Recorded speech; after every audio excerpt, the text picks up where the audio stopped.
मुझे सुहाग रात से डर लग रहा है। मैं आपकी यह तकलीफ़ बर्दाश्त नहीं कर पाऊंगी। मुझे ये दर्द नहीं सहना। मुझे आप तलाक दे दें। मैंने आर्यन से कहा तो आज मैं तुम्हारा सारा डर दूर कर दूंगा। यह कहकर मेरी करीब आया और मेरी कमीज़ उतार कर मेरे पूरे बदन को प्यार से सहलाने लगा। पूरे बदन में आग लगा दी। फिर उस आग को बुझाने के लिए मेरे पूरे बदन को आर्यन ने भरी जवानी की ताकत मेरे बदन के एक एक हिस्से को आग बुझाने लगी। ऐसा आग बुझाई कि मैं दोबारा उस आग की तरफ जाने से पहले 10 बार सोचूं। दोस्तों, वीडियो में आगे बढ़ने से पहले वीडियो को लाइक और हमारे चैनल को सब्सक्राइब करके हमारा सपोर्ट ज़रूर कर दीजिएगा। दोस्तों, चलते हैं आज की कहानी की तरफ। मेरा नाम सानिया है। मैं एक गरीब घराने से ताल्लुक़ रखती हूँ। मेरा शादी तो हो गया है, लेकिन रुखसती से मुझे बहुत डर लग रहा है। पति को मैं नहीं संभाल पाऊंगी। मैंने तो सुना है शादी की रात शौहर अपनी बीवी के साथ शौहर बीवी को निचोड़ कर रख देते हैं। मुझे ये बातें करने से भी बहुत खौफ आ रहा है।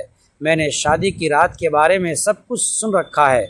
शादी की रात जैसे ही शौहर अपनी बीवी के करीब आता है और बीवी को जब अपनी कुर्बत के सहारे में लेता है तो उसका दर्द संभालना बिल्कुल मुश्किल हो जाता है। इतना कि ये दर्द सहना मेरे बस की बात नहीं। तुम्हें तो पता है ना, मुझे ज़रा सी भी मार लग जाए तो रोना आ जाता है और शौहर तो पूरे के पूरे मुझ में समा जाएंगे। मैंने जब से ये तुम्हारी शादी की रात की कहानी सुनी है ना, मेरे तो सोच सोच कर ही रोंगटे खड़े हो गए हैं। इस सब से मुझे बहुत डर लग रहा है।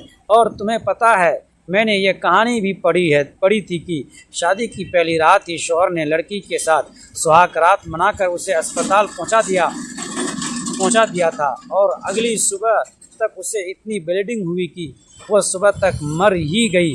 और तब से तो मेरा दम ही घुट रहा है। और तुम्हें पता है, आर्यन भी बहुत सख्त मिजाज का है।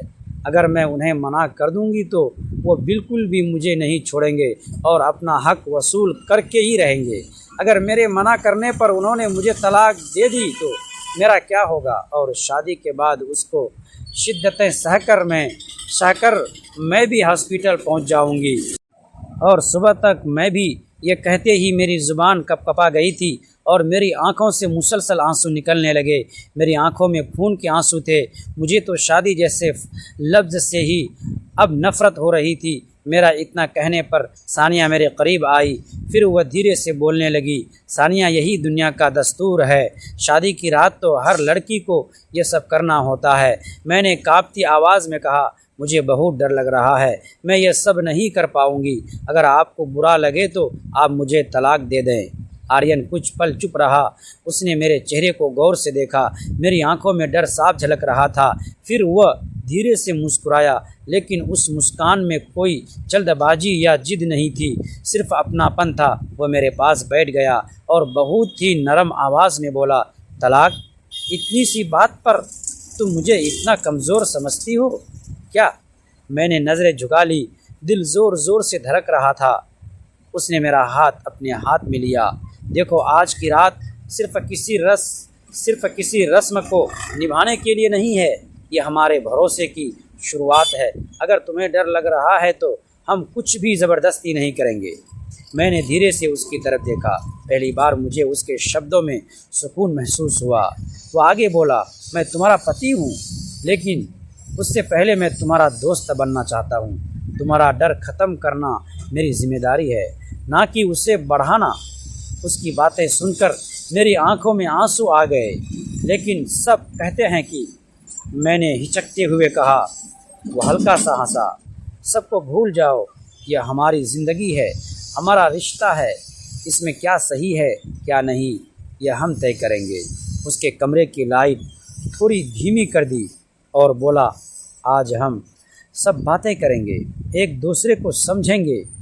जब तुम पूरी तरह तैयार महसूस करोगी तभी आगे बढ़ेंगे। कोई जल्दबाजी नहीं है। उस रात हमने घंटों बातें की।